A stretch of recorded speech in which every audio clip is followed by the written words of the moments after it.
Welcome back to the Bible in the Year, and we are on day 11, Job 29 through 31.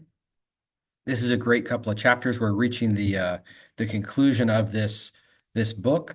In chapter 29, Job is going to remember his life before all the trouble that he's going through, all of his loss and grief, before all of his three friends have come and accused him of sins he has not committed. If you look at 3 and 4, it says, when his lamp shone upon my head, and by his light I walked through darkness, as I was in my prime, when the friendship of God was upon my tent, and when the Almighty was yet with me, when my children were all around me. He just is remembering everything that he was before he has lost everything. Then in 12, he remembers things like his generosity, because I delivered the poor who cried for help and the fatherless who had none to help. He continues on, I was eyes to the blind and feet to the lame. I was father to the needy. I broke the fangs of the unrighteous. I made them drop his prey from his teeth. So he's remembering all these things. He even remembers near the end. He talks about almost an expectant desire to have a long life, and he envisions himself as a king living this long life. I smiled on them when they had no confidence, and the light of my face they did not cast down. I chose their way and sat as chief, and I lived like a king among his troops, like one who comforts mourners. So this benevolent king seated on the throne is what Job is remembering. And then he moves on in chapter 30 about how he had lost everything, and all the good things in his life have now been turned to shame. Even the lowliest in society, those who are wretched and sinful, are laughing at him. But now they laugh at me, men who are younger than I, whose fathers I would have disdained. I set with dogs of my to set with the dogs of my flock. What could I gain from the strength of their hands, men whose vigor is gone? Through want and hard hunger they gnaw the dry ground by night, and waste and desolation they pick stalwart the leaves of bushes. And he's just going through all the things that he is now, the way people see him now. All this time that he's complaining, God has remained silent. Because God has loosed my cord and humbled me, they have cast off my restraint in my presence. And so God seems to be silent. God has cast me into the mire, verse 19. You have turned cruel to me with the might of your hand. You persecute me. You lift me up on the wind and make me ride on it, and you toss me about in the roar of the storm. That this trouble that he's going through is like a great storm, and darkness is his name. Yet through it all, God is silent. And Job wants God to answer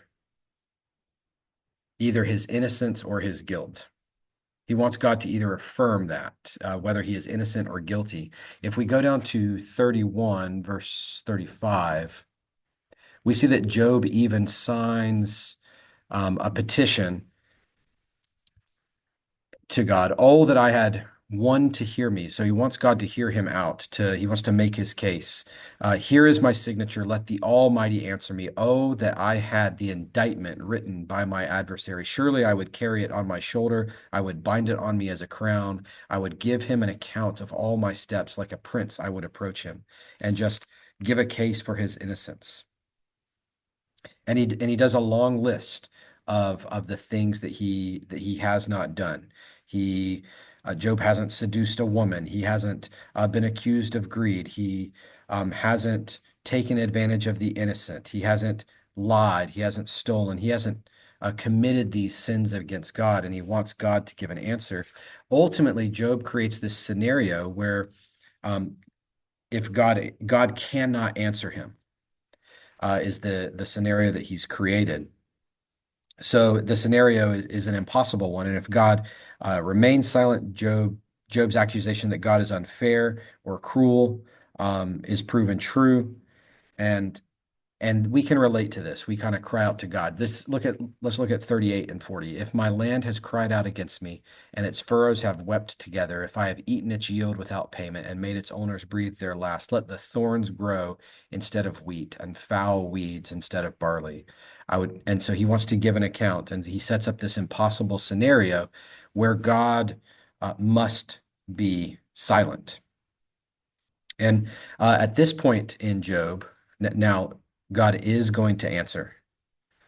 But as we discussed in previous videos, Job isn't going to answer or God isn't going to answer the question that Job's asking. Why do the innocent suffer? But God is going to answer that he is God and that his ways are God's ways and man's ways are not God's ways. So to be kind of real, like Job, we sometimes find it impossible to make sense of suffering, especially innocent suffering. And we know that suffering can't always be attributed to the victim's suffering. And so a lot of times the only option that people have left in that struggle with that problem of evil, why good things or bad things happen to good people, sort of leads us to this question of God's character. Is he cruel? Is he arbitrary in his punishments? People experience undeserved shame, chronic illness, rejection, and just in general, the suffering of the innocent. And so by the end of Job, though, in the next few days, as we read through, God will rebuke Job's accusation of him.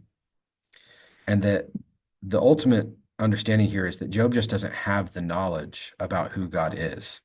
He doesn't have the power to make this judgment about God, the knowledge or the power to make that judgment. And God will show up and display his character. Ultimately, God's character is displayed. Let's move over to some New Testament passages real quick, and then we'll wrap up. In 936, let's just read that. This is the ultimate expression of God's character. So I'm going to back up to 35. And Jesus went throughout all the cities and the villages, teaching in their synagogues and proclaiming the gospel of the kingdom and healing every disease and affliction. When he saw the crowds, he had compassion for them because they were harassed and helpless, like sheep without a shepherd. Then he said to his disciples, the harvest is plentiful, but the laborers are few. Therefore, pray earnestly to the Lord of the harvest to send laborers into the harvest.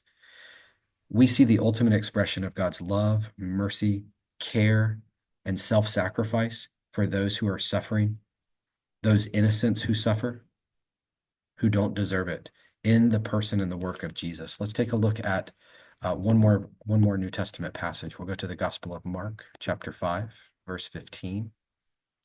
I'll back up again. And the herdsmen fled and told it to the city and in the country, and people came to see what it was that had happened. So Jesus has healed this man who has been outcast. He has a demon in him, and he's outcast, and Jesus heals this man. And they came to see Jesus and saw the demon-possessed man, the one who had the legion, sitting there clothed and in his right mind, and they were afraid. And those who had seen it described to them what had happened to the demon-possessed man and to the pigs.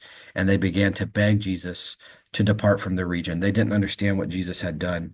This man was possessed by a demon. He was tormented. He was mentally disturbed. He was chained and gnawing on bones. And Jesus comes to this man. He sees him and casts these demons out. We don't know why this guy was suffering so bad, but Jesus, God in the flesh, speaks into his life and brings him relief. And this is the ultimate expression of God's generosity, his grace, his mercy, his love, his caring. He is the opposite of cruelty. He is the opposite of indifference. God sees and knows. And we will see that expressed to Job when God shows up in the next few days as we read through, when he speaks from the whirlwind and the torrent, which is certainly an expression of all that Job is going through. God speaks through that, and he says, I am God, and this is who I am. And then we learn in final verse, I said one more New Testament passage, and of course there's going to be one more. In Hebrews 1, we read this, just the first couple of verses. Long ago and at many times in many ways, God spoke to our fathers by the prophets, but in these last days he has spoken to us by his Son, whom he appointed heir of all things, through whom he created the world. Here we go. He is the radiance and the glory of God, the exact imprint of his nature, and he upholds the universe by the word of his power. After making purifications for sin, he sat down at the right hand of the Majesty on high, having become as much superior to the angels as the name he has inherited is more excellent than theirs. And that is God's caring and compassion for his creation.